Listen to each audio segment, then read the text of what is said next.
अखिल भारतीय अग्रवाल संगठन दिल्ली प्रदेश द्वारा जवाहरलाल नेहरू स्टेडियम में युग पुरुष महाराजा श्री अग्रसेन जी की पावन जयंती के अवसर पर कुलदेवी श्री महालक्ष्मी जी की अपार अनुकंपा के साथ समाजवाद के संस्थापक अहिंसा के पुजारी अखिल शिरोमणि द्वारा महाराजा श्री अग्रसेन जयंती और परिचय सम्मेलन समारोह का आयोजन किया गया और स्वयंवर श्री राम विवाह व श्री लक्ष्मण श्री परशुराम संवाद मंचन कवि सम्मेलन का आयोजन किया गया, जिसमें दिल्ली एनसीआर से अग्रवाल समाज के लोग शामिल हुए और समारोह में आए सभी अतिथियों का स्वागत माला पटके व अग्रसेन की मूर्ति देकर सम्मानित किया गया। इस मौके पर डॉक्टर सुशील गुप्ता, राष्ट्रीय अध्यक्ष राज्यसभा सांसद देशबंधु गुप्ता, अध्यक्ष दिल्ली प्रदेश और बीजेपी दिल्ली प्रदेश अध्यक्ष आदेश गुप्ता ने मीडिया से खास बातचीत की।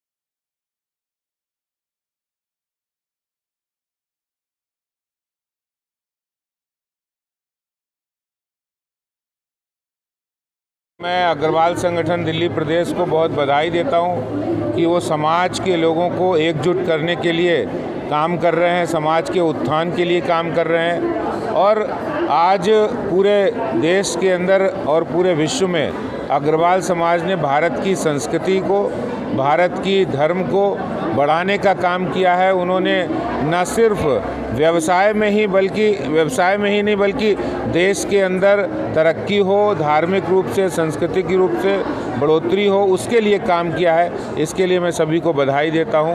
बहुत बहुत धन्यवाद। ये कोई भी मानवीय संगठन है। समाज में मनुष्य सामाजिक प्राणी है और सामाजिक रूप से एकजुट होना और समाज को आगे लेकर जाना देश हित में, समाज हित में होता है और इसीलिए अखिल भारतीय अग्रवाल संगठन दिल्ली प्रदेश काम कर रहा है। अखिल भारतीय अग्रवाल संगठन दिल्ली प्रदेश की इकाई ने आज यहाँ पर जवाहरलाल नेहरू स्टेडियम में परिचय सम्मेलन रखा और अग्रसेन जयंती का समारोह को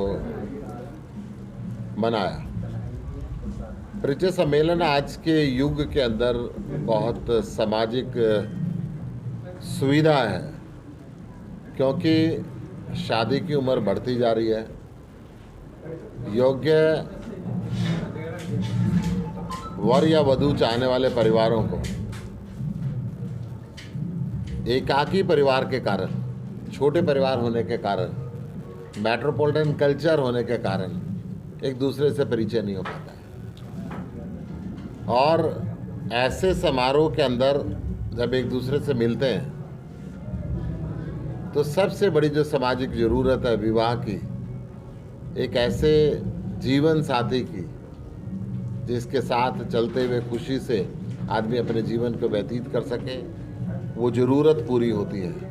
मैं अखिल भारतीय अग्रवाल संगठन के दिल्ली प्रदेश इकाई के अध्यक्ष माननीय देशबंधु गुप्ता जी को, हमारे राष्ट्रीय चेयरमैन प्रदीप मित्तल जी को और सभी आयोजकों को शुभकामनाएं देता हूं कि ऐसे सामाजिक कार्य हमेशा करते रहें। इसी तरीके से दुनिया के अंदर सबसे पहले समाजवाद को लाने वाले महाराजा अग्रसेन, जिन्होंने अग्रोहा के अंदर 1 ईंट और 1 रुपया देके सबको बराबरी का दर्जा देने का शुरुआत की, ऐसे नायक जिन्होंने क्षत्रिय धर्म को छोड़कर वैश्य धर्म धारण किया और तब से लेकर आज तक हम सब अग्रवाल समाज के उनके वंशज दुनिया में जहाँ भी जाते हैं अपनी कमाई में से 10% समाज कल्याण के लिए लगाते हैं उनके दिए हुए उपदेश पे। अगर इस देश के अंदर जहाँ भी मंदिर, जोहड़, कुआं, बावड़ी, हॉस्पिटल, धर्मशाला, गौशाला, कन्या विद्यालय, डिस्पेंसरी, जो भी आपको समाज हित के काम मिलेंगे, अग्रवाल समाज का योगदान वहाँ पे आपको अवश्य देखने को मिलेगा। पहले तो मैं थोड़ा सा बैक लेकर जाना चाहूँगा आपको। कोरोना काल ऐसा भयानक काल गया है जिसमें प्रत्येक परिवार को जख्म लगे हैं, उस जख्म को हमें अब जो है हमारे डॉक्टर सुशील गुप्ता जी, राज्यसभा सांसद और हमारे राष्ट्रीय अध्यक्ष, उन्होंने एक ही बात मेरे से कही कि भाई अब जो आपने कार्य करना है, जख्म भरने हैं अपने, अब जख्मों पे मलहम लगानी है आपने। जो पुराना हो गया उसे भूल जाइए, नए जो जख्म हैं अभी हमारे हरे हैं उनके ऊपर मलहम लगाए और उन्हीं के दिखाए हुए मार्ग पे चलकर मैं आप सबको द्वारा प्रत्येक दिल्ली वासी के पास मैसेज देना चाहता हूं कि हमारा उद्देश्य 2022 पेज बाहर है।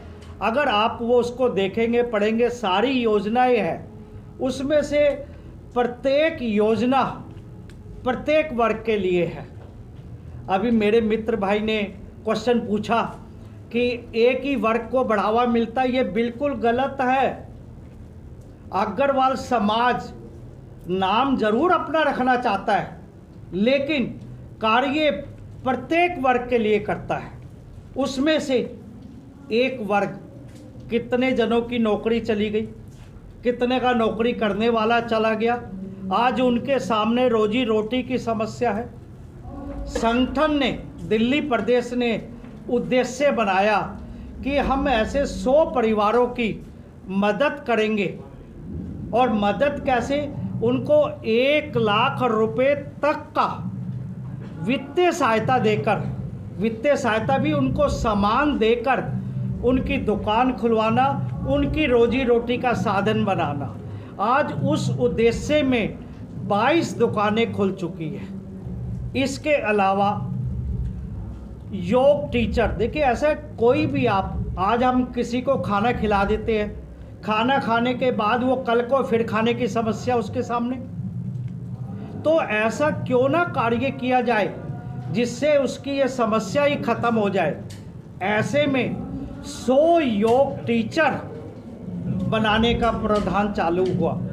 अनुभूति योग सेंटर, जिस पे प्रत्येक बच्चे को योग की 3 महीने की जो क्लास होती है उसका 15,000 रुपये लेती है और 5,000 रुपये गवर्नमेंट का सर्टिफिकेट लेने के लगते हैं। यानी करीबन एक योग टीचर को अगर आप बनाते हैं तो 20 से 25,000 रुपये का खर्चा हो।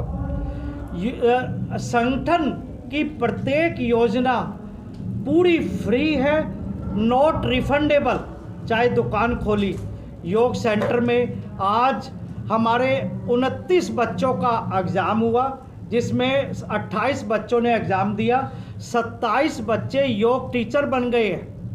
आज वो अपने पैरों पे खड़े हो गए हैं, पूरे हिंदुस्तान में कहीं भी जाकर योग सिखा सकते हैं। और एक सबसे बड़ा कंप्यूटर क्लासेस, संगठन के कार्यालय में 25 कंप्यूटर लगे हुए हैं, 4 बैच डेली लगते हैं, यानी 100 बच्चे फ्री बीजी, टैली, डीटीपी कोर्स 3 महीने का कोर्स करते हैं। तो आप अंदाजा लें। और अब हमारा नेक्स्ट मंथ से 125 बच्चों को कम से कम कंप्यूटर सिखा सके और उनकी जो अपना रिज्यूम बनाएं उसमें कम से कम 4 से 5,000 रुपये की उनकी सैलरी बढ़ जाए। इसके अलावा कोई भी आदमी रेडी लगाना चाहता है, सब्जी की, फल की, चाय की दुकान, प्रेस की दुकान, कोई भी खोलना चाहता है, 10,000 रुपये तक का सहयोग दिया जाता है। इसके अलावा मैरिज में हमें जाना नहीं है, मैरिज में हमने सोबाजी नहीं करनी कि हमने इतनी कन्याओं का विवाह कर रहे हैं। नो, किसी के यहाँ भी अगर मैरिज करना चाहता है, कैपेबल नहीं है, 50,000 रुपये तक का सामान दिला देंगे। बस अपनी शादी अपने आप करिए, कैसे करना क्या नहीं है।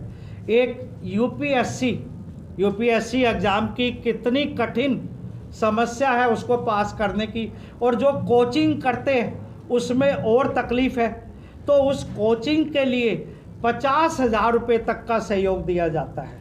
ऐसी बहुत योजनाएं हैं। मैं सिर्फ आपके माध्यम से ये कहना चाहूँगा, आप सिर्फ उसको संस्था का कार्यालय का नंबर दे दें, मिडिल मैन कोई नहीं है। कार्यालय का नंबर दीजिए, कार्यालय उसको अपने आप बुलाएगा, उसकी इंक्वायरी होगी, उसकी चीज़ होगी और उसके वो हो जाएगा। इसके अलावा फ्यूचर जो हम आने वाले विद इन 2 मंथ के अंदर अंदर करने जा रहे हैं, सबसे बड़ी समस्या जो है कि डॉक्टर अपने कार्यालय में एक डॉक्टर एमडी डॉक्टर बिठाया जाएगा जो हफ्ते में 6 दिन डेली 2 घंटे बैठेगा और वो जितनी भी दवाइयाँ लिखेगा जेनेरिक दवाइयाँ लिखेगा, ताकि एक गरीब आदमी का 20 रुपये डॉक्टर साहब ले ले, 15-20 रुपये की दवाई ले दे, 40 रुपये में उसका इलाज हो जाए। दूसरा सबसे बड़ी समस्या सीनियर सिटीजन की है, चाहे वो नौकरी से रिटायर हुआ हो, चाहे बिजनेस से रिटायर हुआ है, उसका समय पास करना बहुत मुश्किल कार्य हो गया। ऐसे में senior citizen day care centre खोले जाएंगे।